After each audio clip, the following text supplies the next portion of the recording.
He came to collect late rent. What he found instead was a 10-year-old girl sewing in silence, her fingers calloused, her eyes older than her years. Malik Jefferson, a wealthy real estate developer, thought he understood value.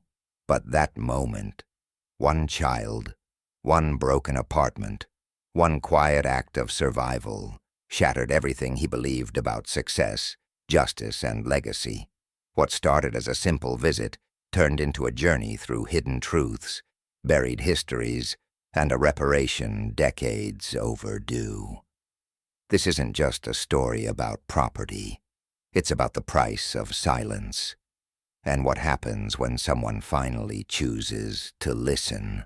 When Malik Jefferson, a 42-year-old black property developer in Atlanta, stepped out of his sleek black Range Rover to inspect a delinquent rental unit, he wasn't expecting a confrontation. As one of the youngest executives in a gentrifying real estate syndicate, Malik had become accustomed to flipping old properties for fast returns. This particular building, a worn-down duplex just blocks from a newly opened gourmet coffee house, was supposed to be a routine part of the portfolio. Nothing personal, just business. But behind the weather-warped front door, Malik didn't find an angry tenant or an empty apartment. He found a girl.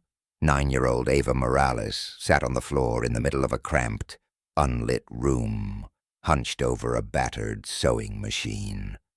Her fingers, wrapped in strips of paper towel and medical tape, moved with the speed and precision of someone twice her age. The only sound was the steady rhythm of needle against cloth, punctuated by her shallow breathing. The air was thick with fabric dust and something else. Fatigue, maybe, or fear pretending to be strength. She didn't flinch when Malik stepped in. She didn't even look surprised. "My mom's asleep," she said flatly, eyes still fixed on her work. "If it's about the rent, I already gave part of it to Mr. Ramos." There was no defensiveness in her tone, just fact. Malik hesitated. His leather shoes, polished to a mirror shine, felt absurdly loud on the buckled linoleum. He looked around. Sagging shelves, a cracked lamp wrapped in tape, a plastic fan blowing hot air toward a sleeping figure barely visible in the adjoining room. On the counter sat a stack of half-finished dresses and a folded flyer advertising custom tailoring. This wasn't a squatter's hideout. This was survival in its most fragile form. What hit Malik hardest wasn't the poverty. He had grown up in West Baltimore, raised by a grandmother who worked 3 jobs. He knew the script. What hit him was the maturity in Ava's voice, the stillness, the absence of panic in the face of someone who could, by law, put her on the street. She stood up, reached into a small metal box, and handed him 42 crumpled dollars and a receipt. "I can give you the rest after Mrs. Hayden picks up the uniforms. She said she'd come by Sunday." The words were rehearsed. Not just words, strategies. Malik recognized the signs. This girl had negotiated before. She wasn't just making dresses. She was holding her household together, thread by thread. Psychologists call this kind of early maturity parentification, a condition far too common in marginalized communities, where children shoulder the emotional and financial burdens of adults. It grants resilience, yes, but often at the cost of their own childhoods. What Ava displayed wasn't precociousness. It was necessity. And Malik knew in the deepest part of himself that something about this moment would follow him. He turned toward the door, then paused. "What's your name?" "Ava Morales." Back in his SUV, Malik couldn't shake the image of her small frame bent over the sewing machine. He didn't know yet that Ava's family had a past intertwined with the very foundation of his company. He didn't know about the unfiled contracts, the erased names, or the promises made decades earlier by a former partner whose legacy he now profited from. But even without that knowledge, something shifted, because for all his strategic planning and boardroom bravado, Malik had never once asked who lived behind the units on his spreadsheets. Until now. The next morning, Malik Jefferson found himself circling back to the duplex, not because of rent, but because of something heavier. All night, Ava Morales' face had stayed with him. The calm, the exhaustion, the unspoken expectations placed on a child far too young to carry them. He returned with groceries, unsure of whether he was crossing a line or doing what someone, anyone, should have done long ago. The apartment was quiet when he knocked, but a soft voice answered, "You're back." Ava opened the door with the same composed energy she had the day before. Her eyes flicked down to the bags in his hands, then back up to meet his gaze. No gratitude, no suspicion, just the neutral awareness of someone used to people leaving more than they stayed. "My mom's still resting." Malik entered cautiously, his presence filling the small space. He noticed the tiny details now. The faded photo of a woman in a nurse's uniform taped to the fridge, a sewing pattern sketched on lined notebook paper beside it. The dishes in the sink were washed and stacked, the living room swept and ordered. Ava moved around the apartment like a quiet guardian, not a child. In the bedroom, her mother, Ava Morales, lay still, her breathing shallow, chest rattling with every inhale. Ava stood at the door, arms crossed. She didn't cry or explain. Instead, she answered Malik's unspoken question. "She's got pneumonia.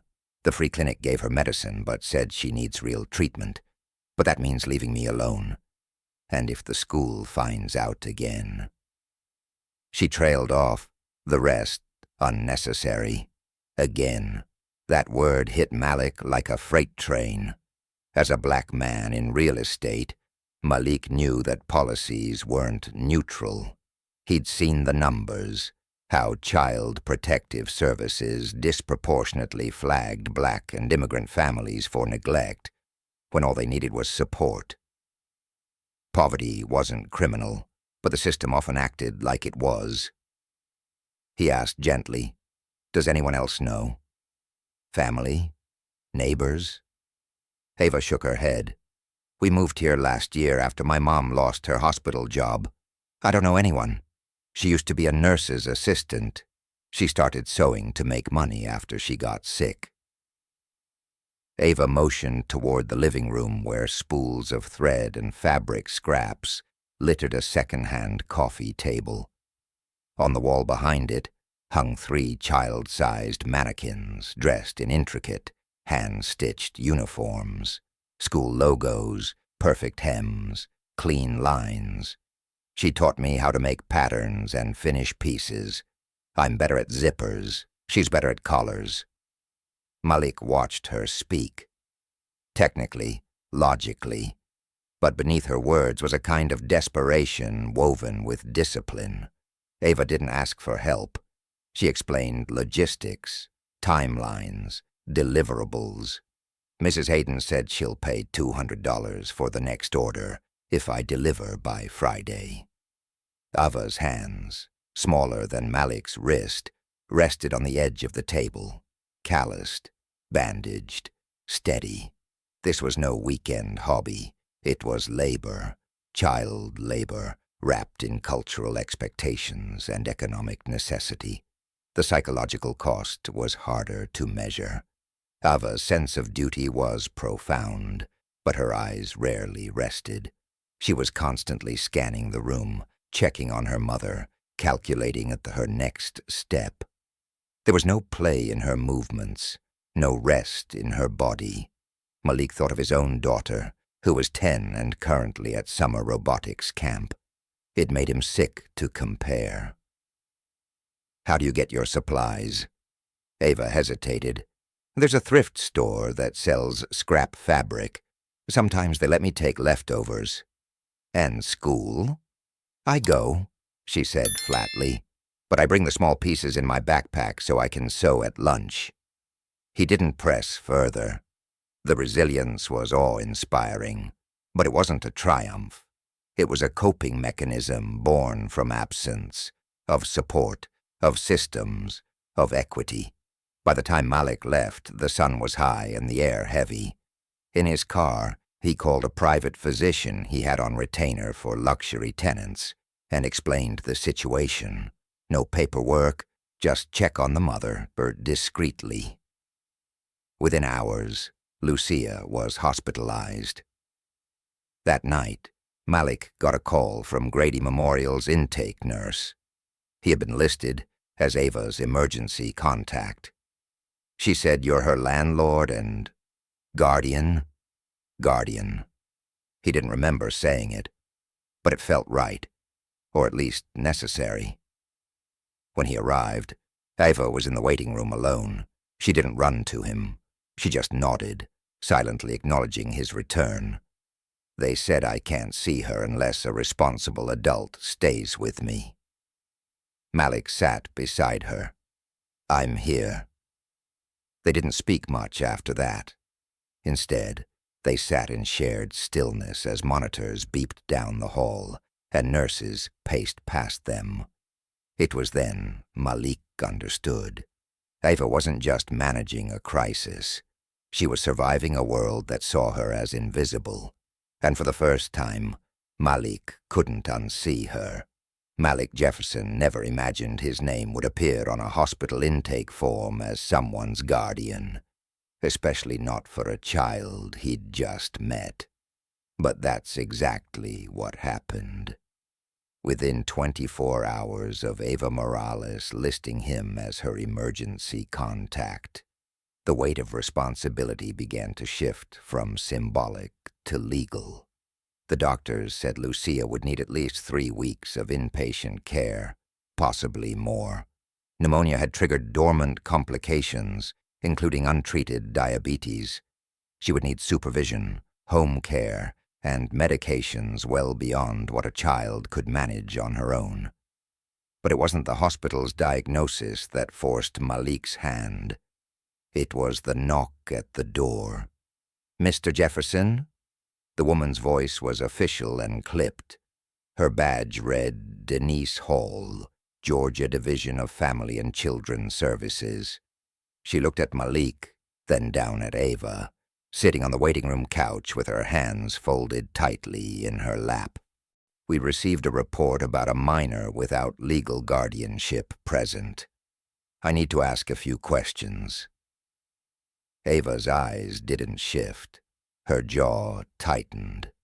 This wasn't her first time seeing someone from DFCS, and Malik could tell. She'd already learned what fear looked like when dressed in authority. "I'm the landlord," Malik said, stepping in front of her. "I've been helping out since her mother was admitted. Ava isn't alone." "Do you have any legal documentation supporting that?" "Number not yet, but I've already contacted my lawyer to start the process." The caseworker raised an eyebrow. "Mr. Jefferson, I appreciate your concern, but state law prohibits minors from being left unattended without a legally appointed guardian. If her mother remains hospitalized, we're obligated to find temporary placement, usually through foster care." At the word placement, Ava's fingers curled into her shirt. Malik noticed. So did the caseworker. "I'll file the paperwork today," Malik said firmly. "I'll take care of her. She's not going into the system." From that moment, the clock started ticking. Later that evening, in his high-rise penthouse overlooking Midtown Atlanta, Ava sat on the edge of a velvet sofa like it might swallow her whole. The ceilings stretched upward, framed by exposed beams and brushed gold lighting fixtures. Everything was curated, expensive, spotless. But Ava looked out of place, more so than Malik anticipated. "You can pick any room," he said, trying to sound casual. "I'd rather stay on the couch. It's closer to the door, in case the hospital calls." That wasn't strategy. That was trauma. Over the next few days, Malik worked with his attorney, Sonia Nguyen, to draft emergency guardianship papers. Sonia warned him that the process wouldn't be easy. Single men rarely get temporary custody without existing ties. The court system's wired with assumptions. Assumptions. That word lingered. The same system that claimed to protect children like Ava also distrusted the idea that a black man with no family relation could care for a child without ulterior motives. "You have no experience with minors, no parental training, no background in child welfare," Sonia warned. "They'll ask why you're doing this. What will you say?" That leaving her alone is worse. What Malik didn't say was that every hour Ava spent under his roof only deepened his conviction. She didn't complain. She didn't resist. But she didn't rest either. While waiting for legal approval, Malik tried to make the apartment feel less intimidating. He moved her mother's photo to the hallway, stocked the kitchen with her favorite snacks, bought a small sewing machine she refused to touch. "I can't sew here," she whispered. "This place is too clean." Translation: "This place doesn't feel like mine." One afternoon, Sonia arranged a supervised visit with the caseworker. Denise arrived with a notepad and clipboard, eyes scanning every inch of the home. "You're attempting to assume temporary guardianship," she repeated. "Why?" Malik looked at Ava before answering. "Because someone has to. Because systems like this were built to respond to symptoms, not people. And because she shouldn't be punished for surviving." Ava remained quiet, watching from the kitchen island. "And you, Ava? Do you want to stay here with Mr. Jefferson?" She nodded slowly. "He doesn't try to fix me. He lets me finish what I start." The caseworker scribbled something. What neither Malik nor Ava noticed was the security camera outside the apartment, capturing every visitor. And parked 2 floors below, an SUV sat with tinted windows and a corporate logo, Arcadia Properties, the parent company behind Malik's firm. Someone had started watching, and soon, what began as an act of compassion would collide with business interests that couldn't afford bad press. But Malik wasn't thinking about that yet. That night, after Ava finally fell asleep in the room closest to the door, Malik stood in the hallway staring at a framed photo of himself from years ago, ribbon-cutting a luxury condo building that displaced 30 low-income tenants. He removed the frame from the wall because he didn't want her to see it. The 4th night Ava Morales spent in Malik Jefferson's apartment was the first night she slept through until morning. But while she rested, Malik didn't. Something about the quiet had turned restless. The more time he spent in Ava's world, the more questions surfaced about Lucia's past, about how they ended up in one of Malik's oldest properties, and about why Ava's name pulled at a thread deep in his memory. That thread unraveled faster than he expected. It started with a folder Ava left on the kitchen counter. Inside were sketches, designs for school uniforms, restaurant aprons, and custom gowns. Some were hand-colored, others had price tags penciled in, suggesting she'd begun organizing Lucia's business. One drawing, though, stopped Malik cold. It was a design he recognized, not from fashion school or Etsy shops, but from an archived presentation at Arcadia Properties Internal Branding Summit 5 years earlier, a presentation showcasing heritage textile inspiration from the company's founding era. A dress pattern nearly identical to Ava's sketch had been used on stage, credited to a now-retired executive assistant. That presentation had won the firm a community heritage grant, but Ava's version was signed by her mother, Ava Morales. Malik flipped the page. More designs. One with a note in the margin, originally drawn for Coleman Textiles. Grandiret Wondre. At the bottom of the page was a company name that hadn't existed for decades. Coleman plus Perez Textiles. That was it. The memory Malik couldn't place. Back when he was a junior analyst fresh out of college, his firm had acquired a series of legacy assets during a buyout of Coleman plus Perez. He'd glanced at old internal files at the time, dusty sewing contracts, pension disputes, and employee equity arguments that had all been quietly dismissed or sealed in settlement. But Malik had never asked who those employees were. Until now. He logged into Arcadia's internal server using an old administrator credential he hadn't disabled. In the archival data, hidden in scanned PDFs and forgotten attachments, he found something he hadn't expected. Ava Morales hadn't just worked for Coleman plus Perez. She had once been their head pattern cutter and served briefly as an assistant designer. A performance review from 2002 called her indispensable. Yet there was no severance agreement, no equity payout, just a brief notation. Position eliminated during restructure, compensation waived per advisory review. Buried in that same file was another name, Cynthia Bradshaw, the advisory officer who had overseen the restructuring and who now served as chief compliance officer for Arcadia Properties. Suddenly everything clicked. Lucia hadn't landed in one of Malik's oldest buildings by chance. She had returned, intentionally, quietly, to a property once owned by the same people who'd stolen her work and erased her record. Her sewing machine, her silence, her daughter's labor, all of it had roots in decisions made by the very company Malik now helped run. The next day, Malik confronted Sonia, his attorney, with the documents. "This is more than unpaid labor," he said. "They used her work for branding. They repackaged her designs for community development grants and never credited her." Sonia scanned the files, her expression tightening.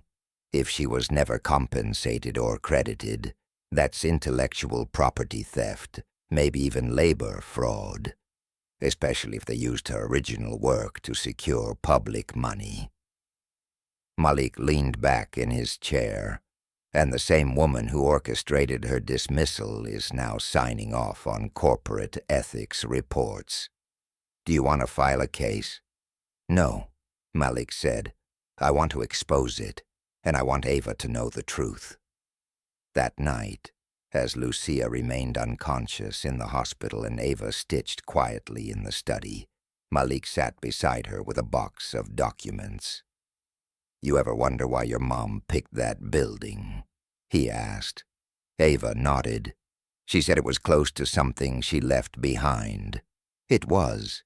She worked in that building years ago for people who promised her ownership, then erased her name. Ava didn't stop sewing, but her eyes narrowed. "You mean they stole from her?" "They did. And they used her work to make money. Real money," Ava paused. "That's why she taught me how to sew right. Said it was ours.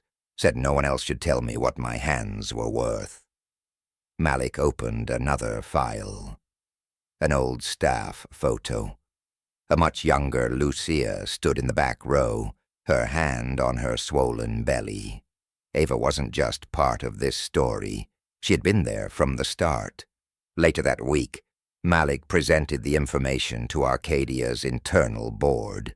He had barely finished the first slide when Cynthia Bradshaw cut him off. "You're weaponizing incomplete documents to push a personal agenda," she said, her voice clipped.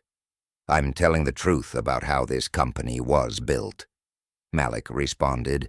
"If we're serious about equity, then it has to begin with repair." The room fell into tense silence. One board member leaned forward. "Are you suggesting we offer restitution?" "No," Malik said. "I'm demanding we acknowledge our debt and that we rebuild our public commitment with transparency." Cynthia's voice sharpened. "You're overstepping your role." "I'm finally living up to it." In the corner of the boardroom sat a small table with company memorabilia, fabric swatches, framed certificates, vintage sewing tools. Malik reached into his briefcase and placed La Sayas' original design beside them. Then he turned to leave. "I'm not asking for approval," he said. "I'm giving you a chance to do the right thing before the public sees what we've hidden." Back home, Ava was waiting. Not with questions, but with something unexpected. Her school notebook, filled with dates, sketches, emails, and handwritten timelines. "I've been keeping track," she said, "in case someone tries to pretend it didn't happen." Malik smiled, deeply moved. "You're your mother's daughter." The conference room on the 39th floor of Arcadia Properties' headquarters wasn't designed for disruption.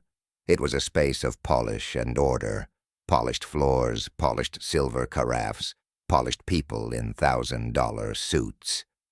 But on that Wednesday morning, all of that veneer would begin to crack.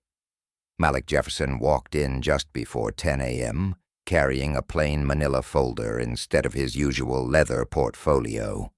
He wore no tie, only a dark blazer over an open-collar shirt. At his side was Sonia Nguyen, who had advised him to be cautious. He wasn't.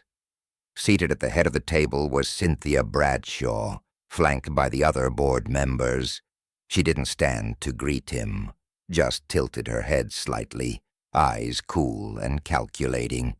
"Mr. Jefferson," she began, "you requested an emergency session. This better be worth everyone's time." Malik nodded once. "I'm here today to address a matter of integrity, specifically the unauthorized use of employee-generated intellectual property, the suppression of profit-sharing agreements, and the manipulation of corporate records, actions taken by this company over the past 2 decades. Murmurs rippled across the room. "Let's be clear," Cynthia interrupted. "What you're alleging isn't just serious. It's potentially defamatory." "I'm not alleging," Malik replied. "I'm presenting evidence." He slid the folder across the table. Inside were copies of internal documents, performance reviews, decommissioned contracts, and a side-by-side comparison of Ava Morales' original uniform designs and those used in Arcadia's 2019 branding campaign. Alongside them were digital timestamps and financial grant reports showing the company received public funds on the basis of that heritage collection. "And this is your evidence?" Cynthia said flatly. "Sketches and stories from a woman who no longer works here." Sonia stood. "It's more than that. There's email correspondence between Ms. Bradshaw and former executives outlining the deliberate closure of Coleman plus Perez to avoid employee equity payouts. And there's documentation showing the designs were repackaged and monetized without consent or compensation." A pause. One board member, a senior equity investor, leaned forward. "So we're talking about retroactive wage theft and design fraud." "And public grant fraud," Malik added, because we used those designs to win a city-funded diversity grant, one that gave us a tax advantage for 3 fiscal years. Cynthia didn't blink, but her foot tapped. "We're not a charity board," she finally said. "We have fiduciary responsibility. Are you proposing we cut checks to a former seamstress and her daughter?" "No," Malik answered. "I'm proposing we tell the truth. We start by acknowledging the theft. Then we return what was taken, not as a PR stunt, as policy. We create a restitution fund, and we build a permanent seat at the table for community voices we've historically ignored." Laughter, dry and disbelieving, broke out from one end of the table. "And you think that'll help our image?" Another member asked. "I'm not doing it for the image," Malik said. "I'm doing it because if we don't clean this up, someone else will. The Morales family has grounds to file suit, and the press will want to know how a billion-dollar company stole designs from a hospitalized immigrant woman and erased her name while using her work to sell condos and coffee shops." Cynthia slammed her notebook shut. "Enough," she snapped. "This is nothing more than a personal vendetta. You're emotionally compromised, and your association with that child has clouded your judgment." "Her name is Ava," Malik said quietly but firmly, "and she's the reason I finally opened my eyes." He pulled out a final document, a notarized letter from Lucia Morales, now conscious and recovering, detailing her time at Coleman plus Perez, her promised shares, and her termination without severance. It ended with a single line. "I kept the evidence because I knew someone would one day come back for the truth." The room went still. In the silence, a younger board member spoke up. "Why didn't we know about any of this before?" "Because it was never supposed to be found," Sonia replied. "But it was, by a girl who carried the burden of silence long enough." Cynthia's jaw clenched. "You're playing a dangerous game, Malik." "No," he said. "I'm ending one." At that moment, Sonia handed out a draft motion for board review. The Morales Accountability Initiative. It called for a public apology, restitution to affected employees or their descendants, and the restructuring of Arcadia's development model to include community oversight on all future projects. The vote was tense. 5 members voted yes, 3 abstained. Cynthia, predictably, voted no. Malik left the room without waiting for applause. He didn't need it. Back at home, Ava waited with a stack of her own documents.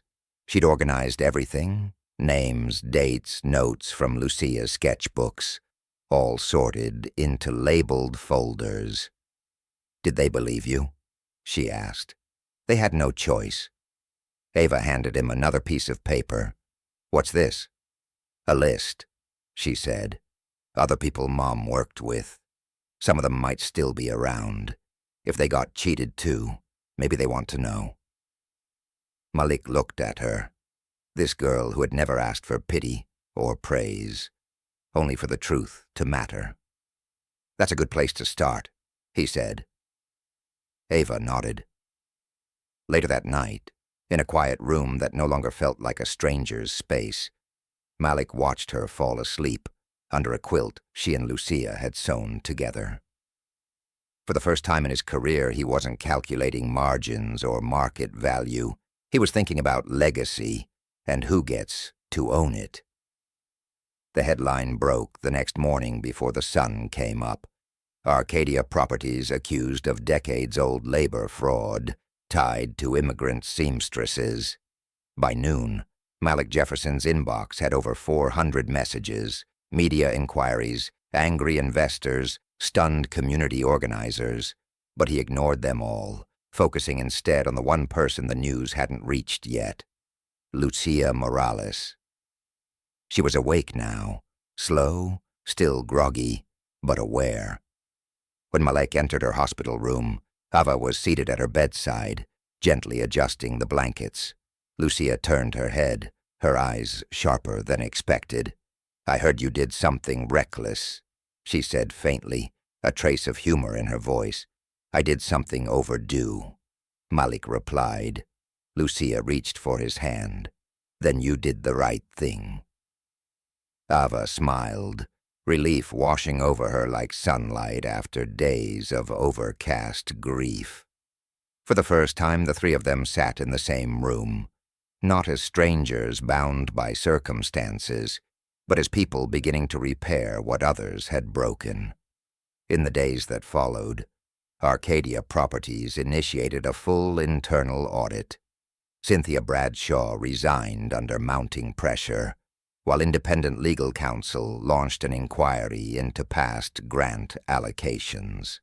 The Morales Accountability Initiative passed officially with a revised name: the Lucia Fund for Labor Justice, a public commitment to compensating former employees whose labor had been exploited during the company's early expansion.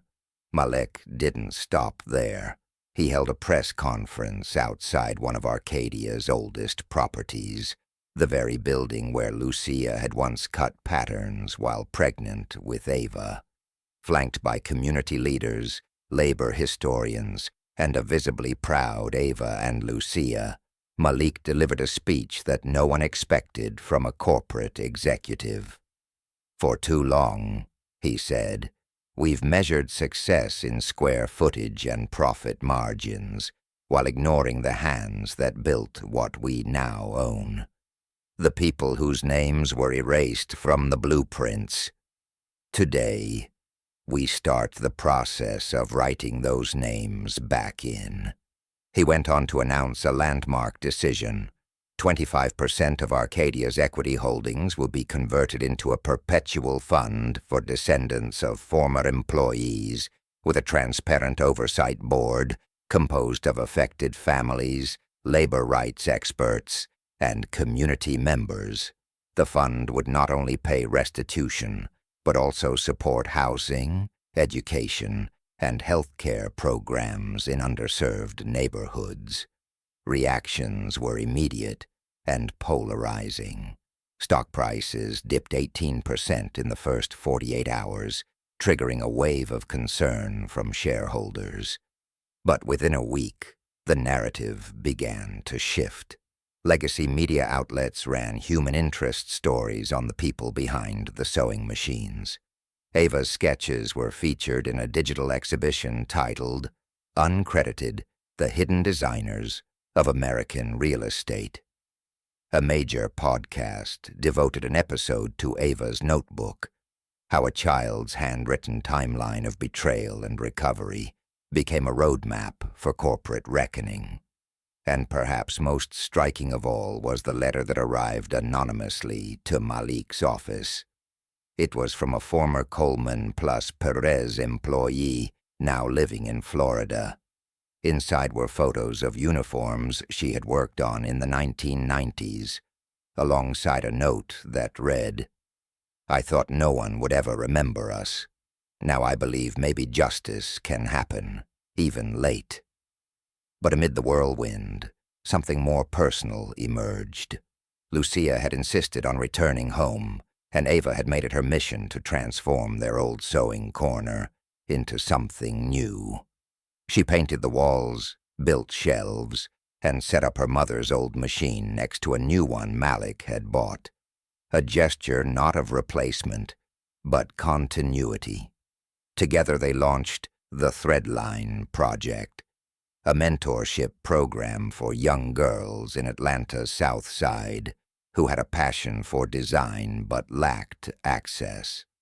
The first cohort included 12 girls from immigrant and low-income households, each paired with a working designer or seamstress.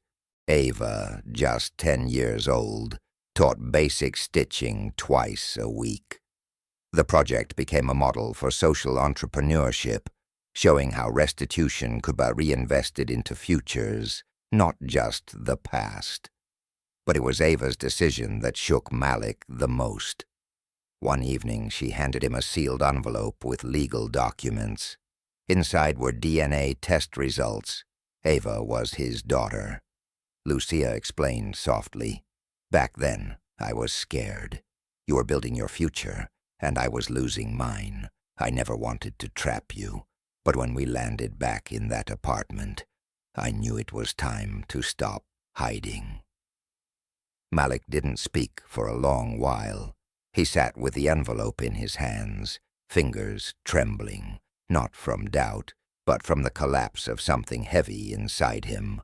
For years, he had been building towers on hollow ground, and now the foundation was something he never expected.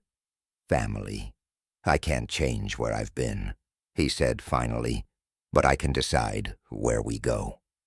The next week, Arcadia Properties underwent its most dramatic transformation yet, rebranded publicly as Malik Jefferson Holdings, with a tagline that read, "Equity, History, Future." The board included new voices, tenant advocates, labor organizers, even Ava, listed as honorary youth advisor. Her only condition? No decision without real stories. The building that once carried the weight of corporate neglect now buzzed with a different kind of energy. Where flickering hallway lights and chipped tiles once defined the space, now hung vibrant banners stitched with care. In bold thread, phrases like, "Hands build history," and "We sow, therefore we belong," lined the corridors. The air was filled not with silence, but the hum of sewing machines, children's laughter, and music from the neighborhood drifting through open windows. This was no longer just a building. It had become the Threadline Institute, Atlanta's first community design school rooted in reparative justice, cultural heritage, and youth leadership. At the heart of it was Ava Morales. At only 10, Ava was no longer just a seamstress's daughter or a corporate whistleblower's unlikely partner. She'd emerged as a symbol, not of charity, but of voice. But Malik Jefferson was careful to never let that symbol outshine her reality. "She's a kid first," he would remind reporters. "A student second, and everything else. Leader, designer, changemaker. That's her decision, not our projection." The Institute had started with just 12 girls. Within 6 months, that number doubled. Some came from shelters, others from public housing blocks, others still from families navigating job loss or deportation threats. What united them was the invitation to craft something of their own, by hand and with dignity. Lucia Morales, now fully recovered, taught one advanced course each week. Her hands, once stiff from overwork, moved more slowly now, but with purpose. She spent afternoons mentoring girls on design fundamentals, while gently sharing the stories behind each pattern she had once been told to forget. "This one," she told a group of students one day, holding up a fabric swatch, "was originally designed for nurses, but no one asked why. My sister was a nurse. This print was meant to honor her, but the company just called it Floral Modern." The girls listened, needles paused mid-stitch. In that room, every thread became resistance. Meanwhile, Malik had shifted his role entirely. No longer focused on condo sales and investor breakfasts, he now directed Arcadia's, now Malik Jefferson Holdings, urban redevelopment arm. Their first major initiative? A 30-unit cooperative housing complex near the Threadline Institute, designed in collaboration with local families, complete with subsidized rent caps and full tenant ownership over time. He called it the Ava model. But beyond real estate and restitution, a deeper change had taken root. one far more difficult to quantify. Ava had initiated a project with the other girls, a sewing memoir. Each student would create a piece that represented someone in their family's past whose work had gone unnoticed.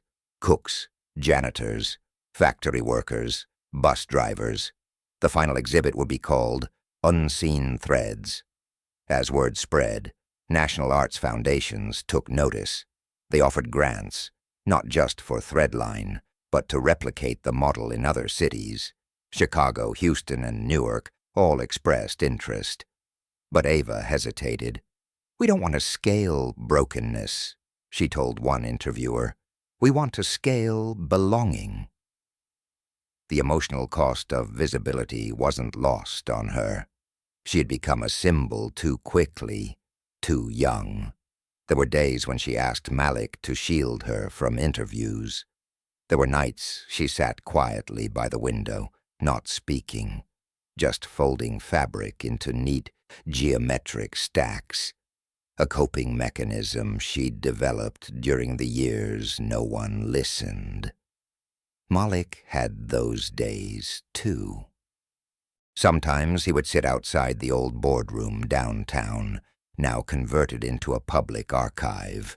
Inside were boxes of former employees' testimonies, letters from descendants, and scanned design sketches signed by names the company had once erased.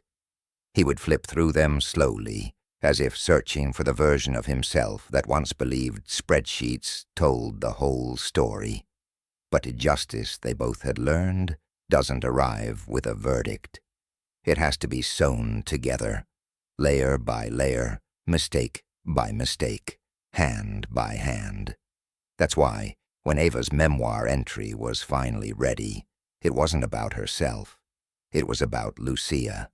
The piece was a full-length coat, deep navy wool, embroidered in burnt orange script with words Ava had heard her mother whisper in sleep. "They can't erase what I remember." She called the piece My Mother's Archive. When Lucia saw it, she didn't cry. She simply touched the embroidery, then hugged her daughter tighter than she had in years. "This," she said, "is what healing looks like."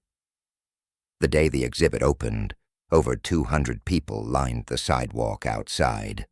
Local politicians, former employees, artists, teachers, and neighborhood kids gathered not to observe, but to participate. One grandmother pointed to her grandson's piece and said, "That's his uncle on the wall." Nobody ever honored him before. A former janitor broke into tears as he stood before a quilt stitched with the name of his late wife. A hotel maid whose name had never been printed on a single pay slip. And Ava? She stood off to the side, holding Lucia's hand, watching the crowd move through the space like they were walking into a memory they hadn't realized was their own. She didn't speak that night. She didn't need to, because sometimes justice doesn't arrive with applause or headlines. Sometimes it walks quietly in the shape of a child with calloused hands, turning grief into a curriculum and silence into legacy. It was a quiet Sunday afternoon when Malik Jefferson walked into the small room that had once been Ava and Lucia's sewing corner. Sunlight streamed through gauzy curtains, catching floating dust in soft golden streaks. The old Singer machine still sat in its corner, polished and humming with faint memory. But the room had changed. On one side, shelves now held framed newspaper clippings, archived court documents, and handwritten testimonies from former seamstresses. On the other stood a glass case containing the original designs Ava Morales once sketched, alone at her kitchen table, now credited, now preserved. And in the center of it all stood Ava. She was stitching the final piece for the Unseen Threads exhibit expansion, a collaborative quilt titled What Was Owed. Each square was dedicated to someone who had worked, suffered, or created in silence.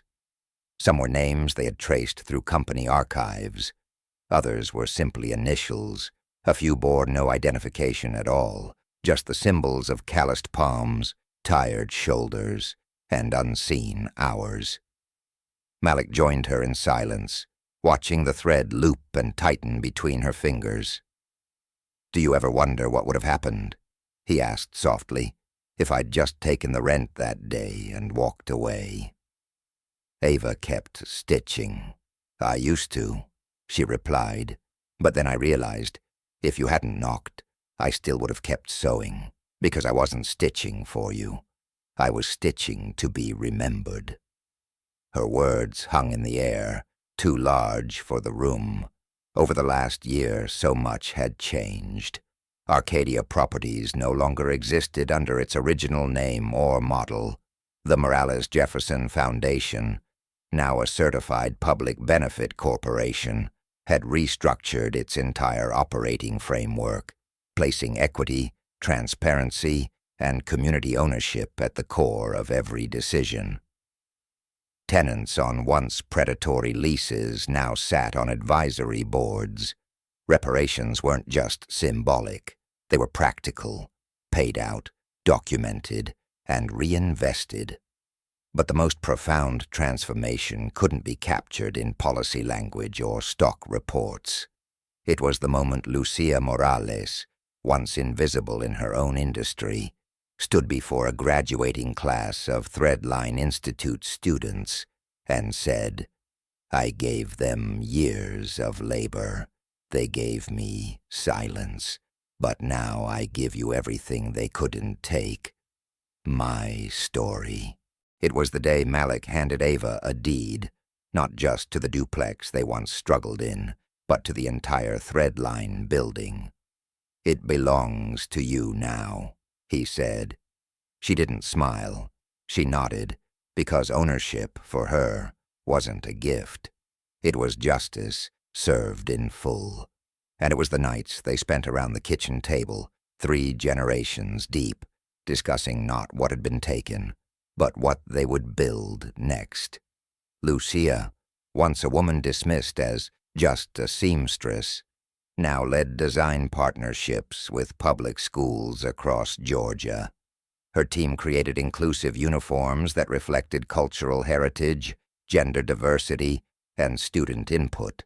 Ava, with her unmatched eye for detail, had already been offered internships from top design schools, but she declined them for now. "I don't want to design for runways," she said. "I want to design for kids like me, who grow up believing they have to shrink themselves to survive." And Malik, who once measured value in square footage and quarterly gains, had become something else entirely. A father, yes. A mentor, but more importantly, a man no longer afraid to reckon with his silence, because silence, he had learned, was the first accomplice of injustice. So he spoke. He told rooms of industry leaders that reparation wasn't radical, it was rational. That transparency didn't threaten legacy, it created one, and that real estate, if handled without community consent, became nothing more than legalized displacement. Some cheered him, others accused him of politicizing property, but none could deny the numbers. Tenant retention had increased, community partnerships had expanded, and perhaps most remarkably, stories like Ava's had triggered similar audits in companies across the Southeast. What started as a rent dispute had become a redefinition of inheritance, not the kind found in bank accounts or wills, but in memory, in restoration, in refusing to let trauma become tradition. One evening, the 3 of them sat outside on the stoop of their home, watching the neighborhood kids run past with colorful backpacks, many sewn at the Threadline Institute. The sun dipped low. Malik held a cup of coffee. Ava scribbled sketches, and Lucia mended the seam of a student's forgotten jacket. It was peaceful, but never passive, because even now the work continued. Even now there were more names to restore, more contracts to unearth, more buildings to reclaim. "I used to think we were lucky," Ava said, "that we just happened to win." Lucia looked up. "You still think that?" Ava shook her head. "Number, I think we were determined and tired of being forgotten." Malik looked at both of them, then at the old building behind them, the one that once symbolized exclusion, now lit with the energy of belonging.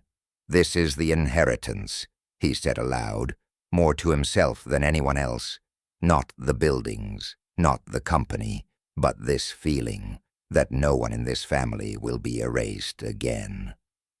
And in that moment, 3 generations sat tethered by something stronger than wealth. A grandmother whose designs were once buried, a daughter who uncovered the truth with a notebook and a needle, and a father who, in stepping forward, rewrote the story for them all.